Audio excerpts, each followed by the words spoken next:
Joined by Senator Richard Shelby of Alabama, the ranking Republican on the Banking Committee. Thank you very much for the time. Thank you, Peter. You started the hearing off, your opening statement expressing a lack of confidence in the Fed. At the end of the day, do you support Ben Bernanke in his quest to be a chairman for another term? Well, that's the question that we will have to decide here in the Senate in the next few weeks or next few months. I haven't made a final decision on that yet and won't, because there's more debate to come in the committee and of course, on the floor. But I did lay out today some of my concerns about some of the things that happened on Ben Bernanke's watch as Fed, especially in the regulatory policy area. I mean, you said specifically you question whether or not you have confidence not only in the chairman but in the Fed going forward. Well, I think that I probably reflect a lot of the views of the American people there. The Fed has been too mysterious, not transparent enough. Done a poor job as a regulator and of the holding companies, and now that's all part of the record.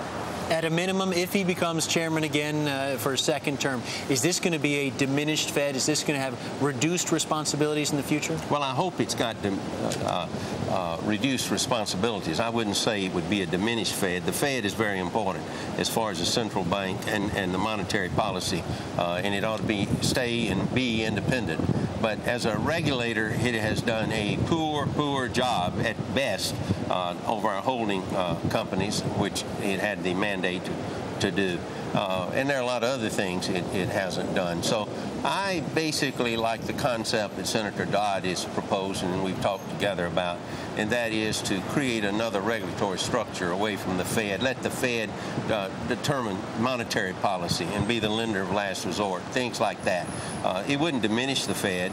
It might enhance them to do a better job at what they do best, and that's monetary policy. Well, let me ask you about monetary policy and the question of independence, because the Fed chairman today was pushing back against this idea, been proposed over in the House, to let Congress audit its monetary policy decisions. Where do you stand on that issue? Well, I think that the Fed shouldn't have nothing to hide, that an audit and evaluation of their activities by the General Accounting Office, that doesn't weaken the Fed. It probably would, if it was done right and the American people got behind it, they would like it. Right now, it's too much mystery there. Do you think there's a real possibility, whether you at the end of the day decide to back Chairman Bernanke or not, that there's any way he'd be blocked on the Senate floor? Well, you never know up here. You know, tomorrow is another day. You know, today's Thursday. What'll happen next Monday or a month from now, I don't know. But that debate is not over yet. All right, let me just ask you finally, you talked about Senator Dodd that talks about regulatory reform. You seem in agreement on this issue about supervising banks. What about the larger question of regulatory reform? Are you all closer together and having a bipartisan Well, bill? we have some, we're trying to work together on our concepts. In other words, conceptually what we agree on. And if we can do that, and then we'll get into the language. At least we're talking, and I think that's a good thing. So chances for a deal? I don't like to call it a deal. Chances for a good, comprehensive, meaningful bill, I think, is a chance. All right, Senator Richard Shelby, as always, we appreciate the time. Thanks for joining us here on Bloomberg. Carol and Matt.